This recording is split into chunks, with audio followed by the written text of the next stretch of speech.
Welcome to a present from the past. The show for all your paranormal needs.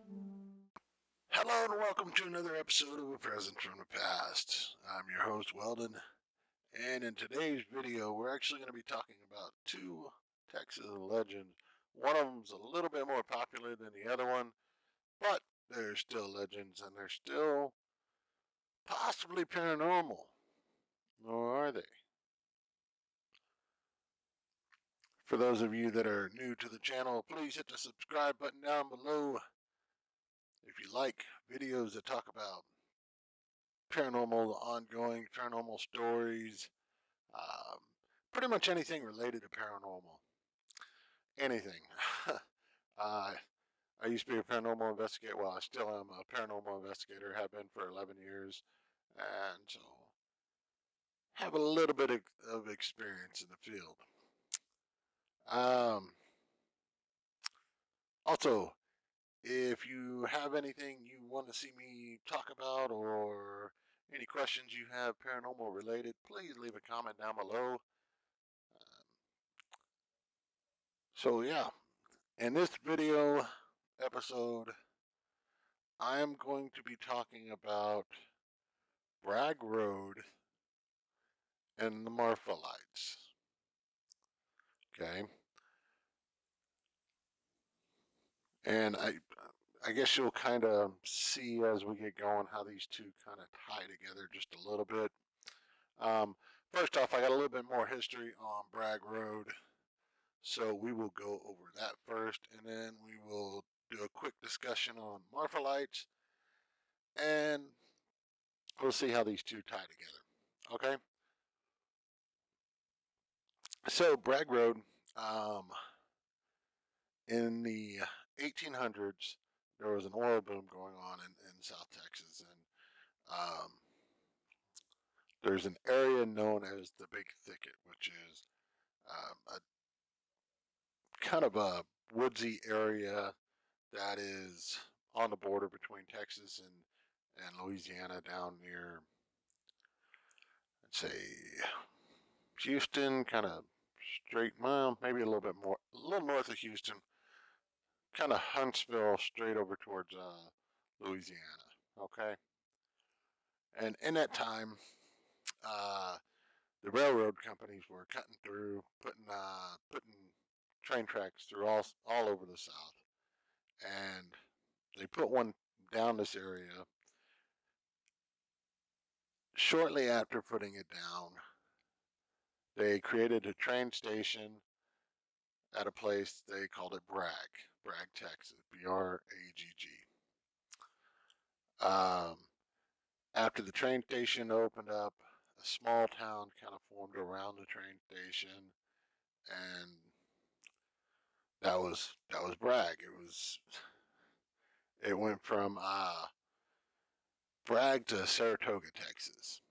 Now, when the oil boom kind of died down and everything wasn't as popular, um, the train station shut down, or not the train station. Well, yeah, the area in Bragg that was the train depot or whatever shut down, and not too long after, the post office shut down in 1914, and shortly after that, Bragg pretty much became a ghost town. However, the road that was laid by the train track company that went through the thicket became and this is of course after the trains left, they pulled up the rails and it's just the dirt path. It became kind of a popular or a needed road through the area, so the population started using it on a regular basis and turned it into, they called it Bragg Road.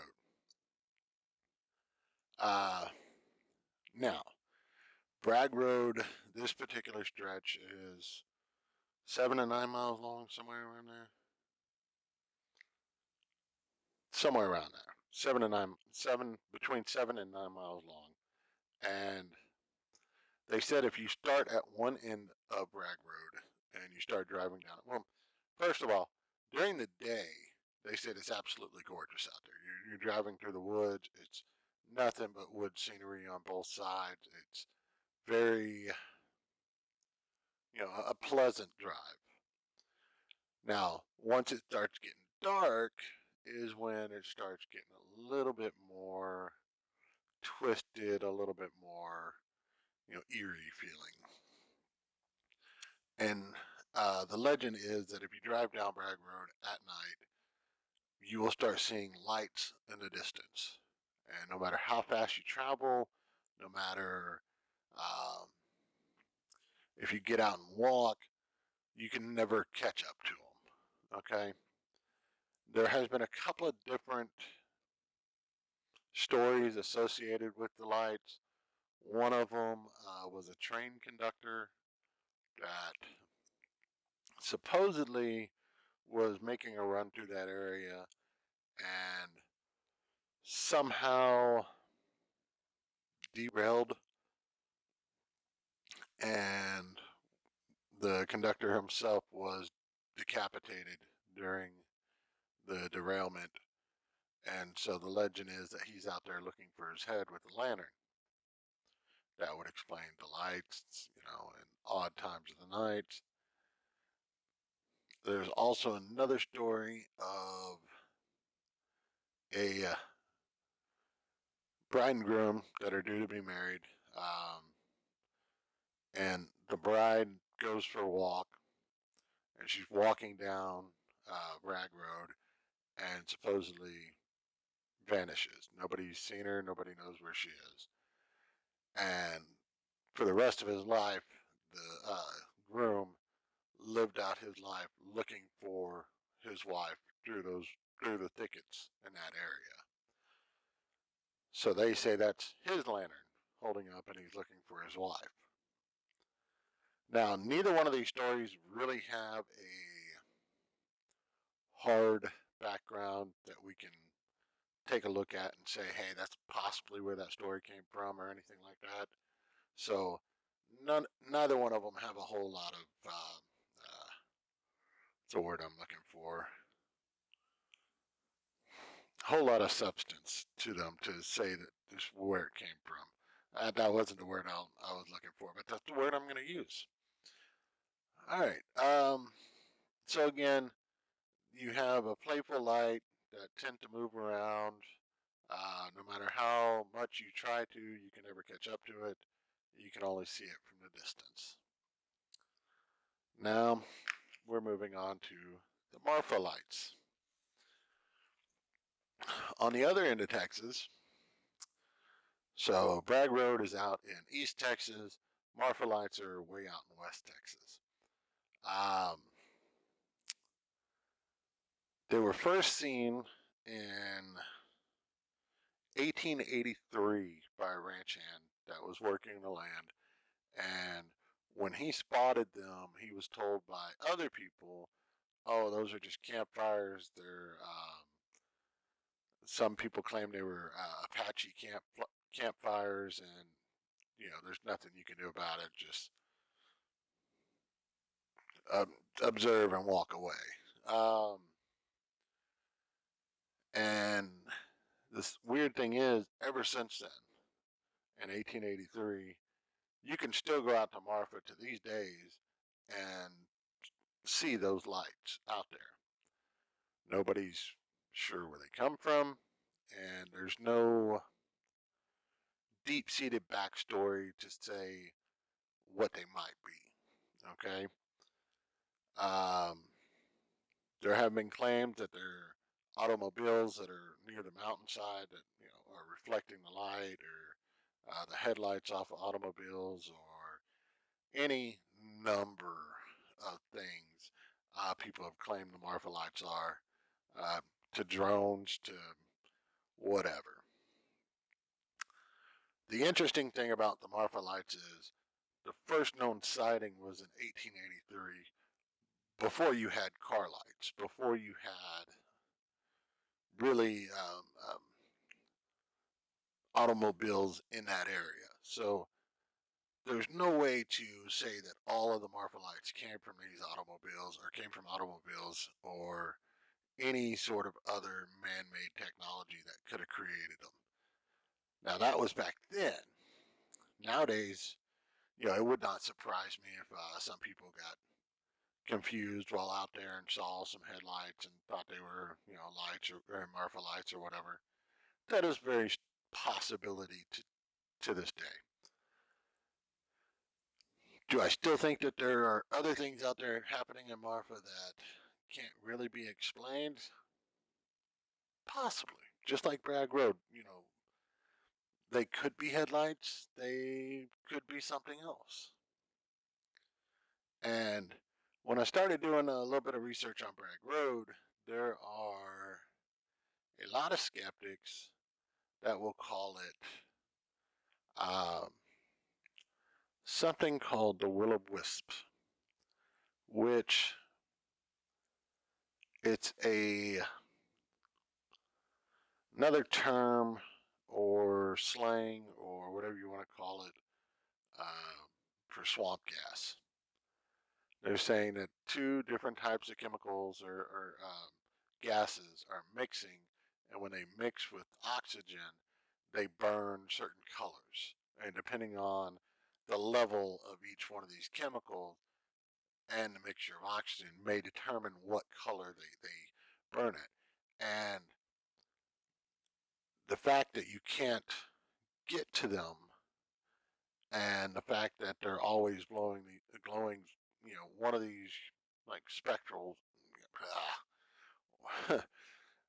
it's normally like a bluish green or a yellow light, kind of in that spectrum, color spectrum. So saying that it's a possibility of being a will-o-wisp,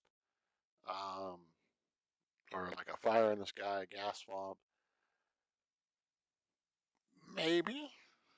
I mean, you do have two different areas. The big thicket does have kind of a swamp thing going on down there, mixed in with the wooded areas. But Marfa lights are in almost a desert area.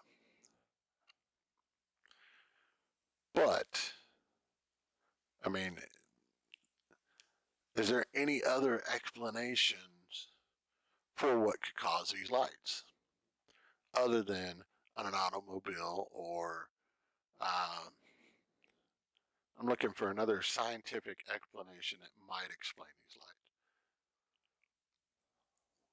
Could it be ghosts? Could it be maybe uh,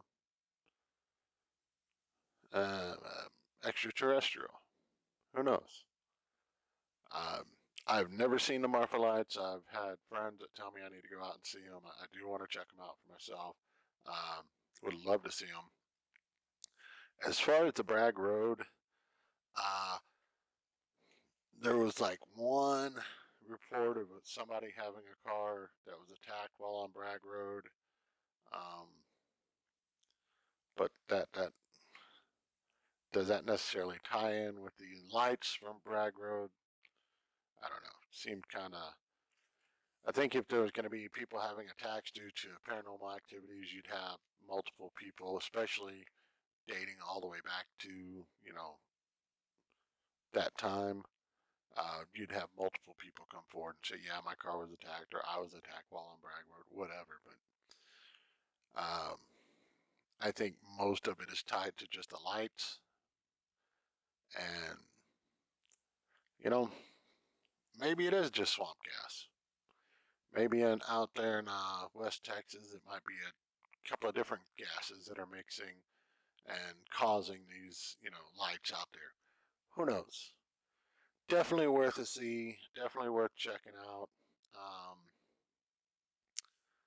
But it's hard for me to label these as paranormal when that's really all you got going on is lights in the skies. I'm sure there's got to be some scientific explanation for it, um, especially if it keeps happening on a regular basis like these do. All right, guys. Well, that's going to be it for this episode. Once again, if you like these stories, you want to hear more stories like this, hit the subscribe button down below. If you wanted me to discuss anything else paranormal, please leave a comment down below. If you want to check out some other stuff that's going on, check out my website, Facebook, or Instagram, all presents from the past. Yeah, I think that's going to be it for today. Thank you guys. Y'all have a good one.